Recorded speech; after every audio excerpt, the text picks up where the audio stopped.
Jauh-jauh datang ke Boyolali, Jawa Tengah untuk menikah, pria asal Tasikmalaya ini harus mengurungkan niatnya.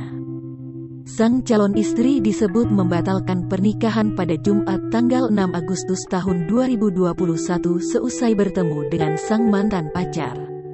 Pembatalan itu dilakukan secara mendadak di tengah persiapan yang sudah matang. Dilansir tribunsolo.com, pria tersebut diketahui berinisial RK. Padahal keluarga RK sudah berdatangan dari jauh membawa segala macam seserahan serta membutuhkan waktu 6-7 jam hingga akhirnya tiba di Boyolali. RK mengaku dirinya masih berniat melanjutkan pernikahan dengan RW, namun perasaan tersebut hanya bertepuk sebelah tangan.